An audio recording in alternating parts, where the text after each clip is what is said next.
Welcome sa Mavs. Mag-unbox tayo ng mga units from Army Armament and dalawang units from PTS. Unahin natin tong dalawang Pit Viper na nasa harapan ko. Unahin natin si high-end version.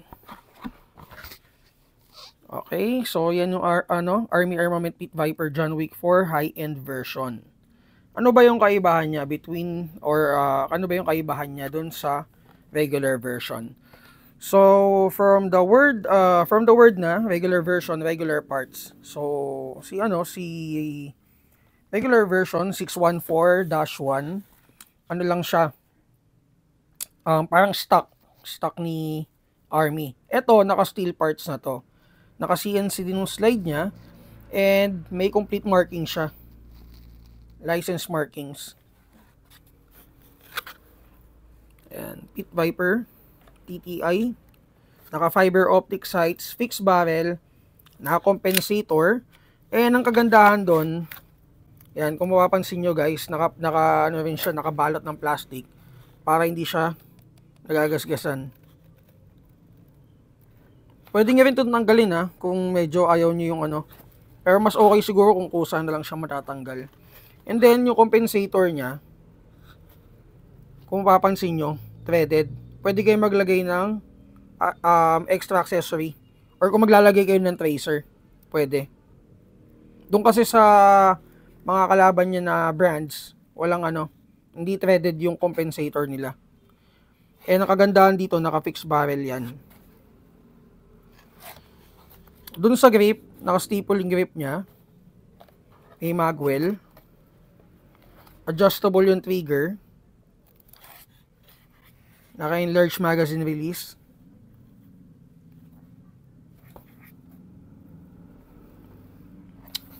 Punta naman tayo dun sa regular version. Magazine capacity pala is 28 rounds for the Pit Viper John Wick 4. Ito yung regular version.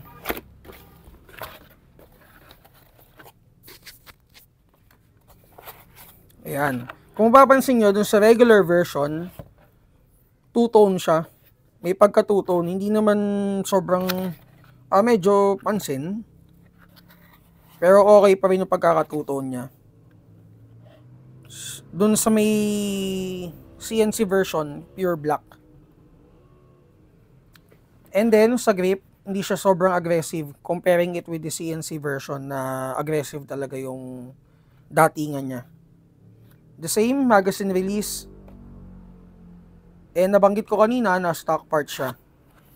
Naka-fixed barrel din to. Naka-fiber optic sights. Complete markings din License markings. And then threaded din yung compensator niya. May under rail din siya for attachment.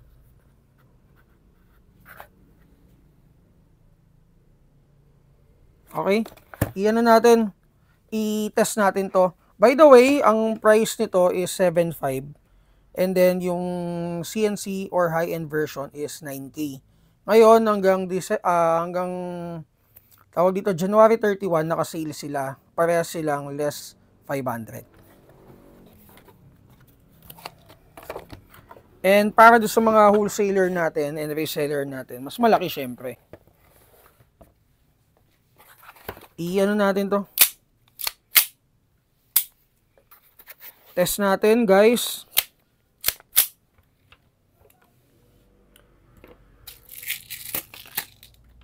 Para doon sa mga mag-aas, pwede siya ng pwede siyang 14 kg. Kasi nga yung internal parts niya is reinforced na. Though pwede rin naman yung regular version. Mas mabilis lang yung wear and tear syempre for the 14 kg. Ang pinakatama lang talaga is 12 kg. Pero pwede. Kasi ang dami nag-aas, pwede daw ba si WE or pwede daw ba si ganito sa 14 kg.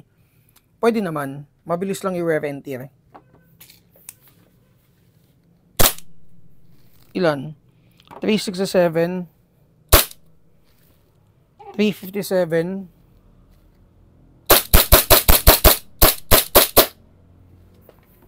FPS out of the box is around 330 to 340 70. Minsan yung mga gifted na pistol or gifted na John Wick 4 na AA, umaabot pa yun ng 380 out of the box. Hindi kasi pare-parehas talaga eh. Okay na to. Again guys, CNC version is 9K, regular version is 7.5. Less 500 sila parehas. And para doon sa mga gustong manood ng mga daily videos namin, punta kayo dun sa Telegram natin. Nandun yung mga regular videos natin. Kung wala pa kayong Telegram, gawa na kayo. Kasi doon, mas okay, mas nalalaman nyo rin yung price, nalalaman nyo yung FPS. Lalo na kung may mga units kayo na nagbinabalak bilhin, doon, pwede kayong pumunta doon para makita or i-check kung ano yung FPS niya out of the box and paano siya pumutok. Next natin is the Sun Viper R615. Yung sa R615 or Sun Viper, wala tayong high-end version. Ang meron lang tayo is the regular version. And nag-price tayo guys for the regular version kasi medyo tumaas siya ng konti. So nasa 8K to. And comparing it with the regular version ng Pit Viper, mas aggressive to. Wala nga lang siyang sights. Ang meron siya, MOS plate. Ang compatible dito, ang alam ko na sure na compatible dito is the EFLEX EOTech. Yan, license markings din yan.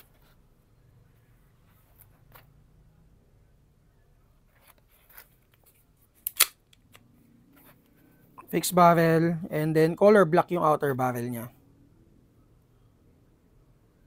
May under rail na rin siya for attachment. Threaded yung barrel. Laka yung large magazine release. And 28 rounds capacity na magazine. Hindi na natin siya i-test kasi most likely the same lang naman sila ng FPS. The same din naman ng out of the box FPS. So again, R615 Sun Viper. Check nyo na lang sa January arrivals natin.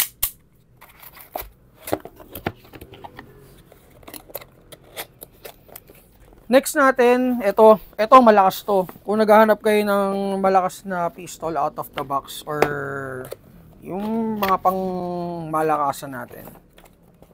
Meron tayong Army Armament R61001-3 or ito yung Master Alpha ng Army Armament. Ayan. Same grip sila ni Pit Viper. May plate na rin siya for optic attachment. Wala lang siyang sights. Yung markings niya is license markings. Threaded din yung compensator niya. May under rail din siya for attachment. And then kung maglalagay kayo ng scope dito, pero I think mas okay kung dito na lang yung scope. Meron din siyang parang yung may mga mount kasi na suswak dito para doon sa scope. Kung hindi mo siguro trip yung ilalagay dito yung optic. Pero parang parang masyado ng overkill doon sa forma. Pero kasi naglagay sila ng holes para doon sa optic attachment. And then or for mount attachment. And then meron na version TTI magwell. May kanina ba may markings ba yung Wala, di ba? So, dun sa mga Pit Viper and Sun Viper, walang markings yung magwell nila. Ito meron. The same metal slide, metal yung lower frame. Dun din sa Pit Viper, hindi ko nabanggit, metal slide, metal yung lower frame. And then ito, magazine capacity nito is 40 rounds. The same with EMG. Ang kalaban naman nito, isang brand lang, yung model nila sa EMG lang, yung Master Alpha ng EMG. Medyo mas mahaba yata yun comparing it dito. Doon din sa sa Pit Viper kasi merong may mas budget meal pa sa kanya .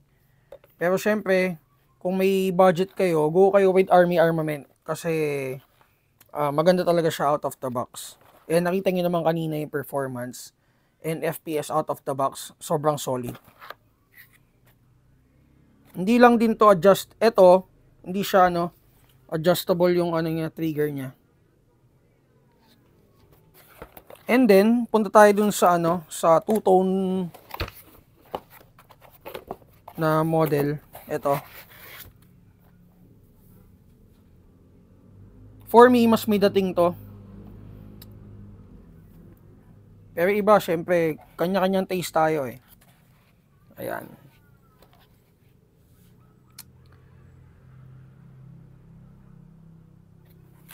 Okay.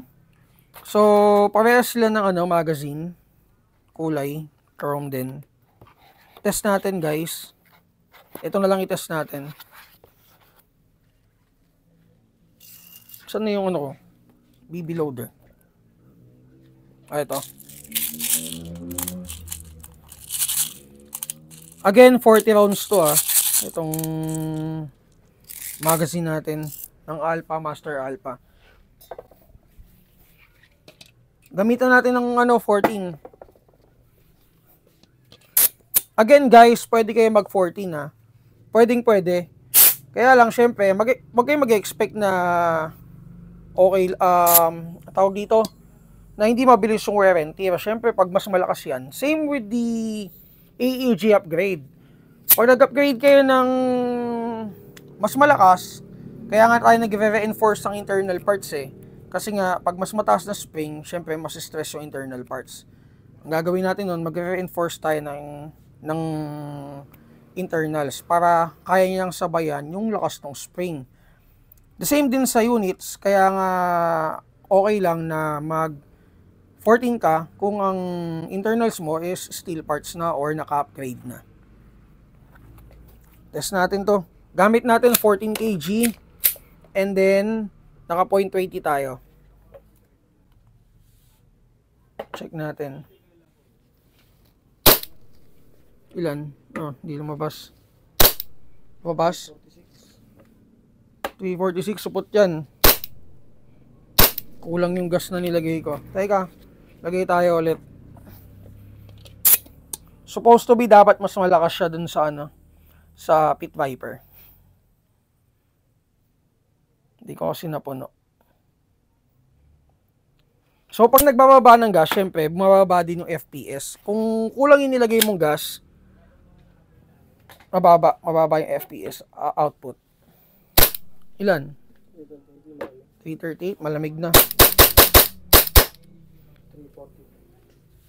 Okay, so lumamig na, pero supposed to be dapat nasa 300 ano to, 380 pataas. Yun yung usual na chrono check namin dito. Ito, test natin. Check naman natin to. And then guys, pag lumalamig na rin ang magazine, naapektuhan din yung FPS output nun. So, pa-decline na talaga yung FPS ano niya, output niya.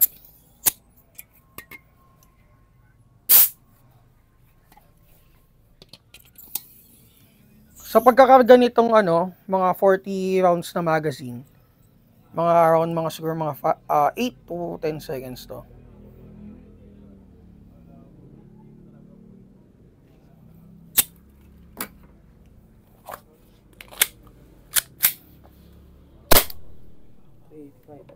Ayan, 385.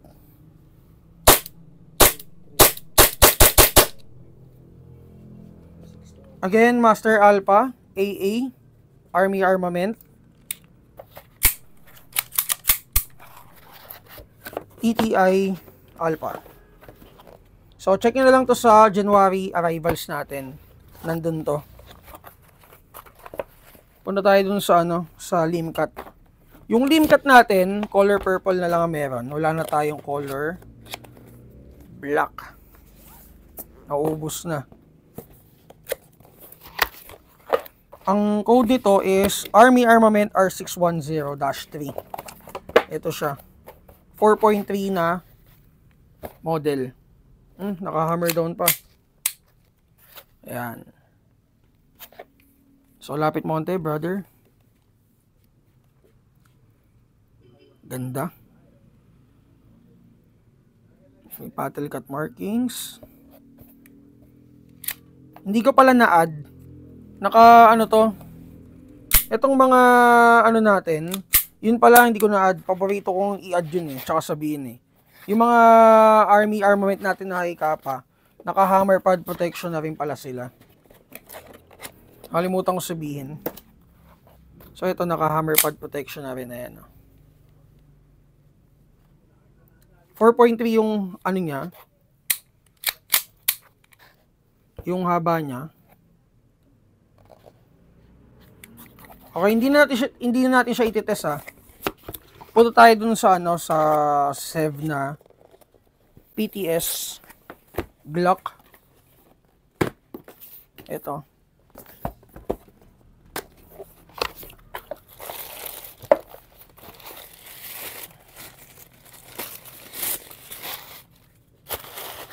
Ito guys, metal slide. Yung frame niya is polymer. May under rail na rin siya, naka fiber optic sights. Meron siyang ano dito, MOS. Ito yung sights niya, adjustable.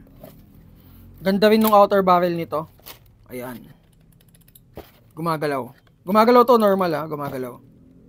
Wala pa ako nakikita sa Glock na out of the box na naka-fix barrel na. And then kung mapapansin nyo guys, parang medyo futuristic yung datingan niya. FPS out of the box is around 320 to 350. Hindi na rin natin siya i-test Check nyo na lang sa G-Drive natin. Nasa January arrivals din to. And then magazine capacity, 28 rounds. Ito pa yung kasama sa box May kasama siyang BBs. And then, ano to? Thread, no? Orange thread. And then, ito, may kasama ng cover. Yung ilapit mo konti. Yung thread, and then, may kasama na siyang cover. Or, I think, one piece to. And then, punta tayo doon sa pinaka last, si EB 1911. EB collaboration with ZEV.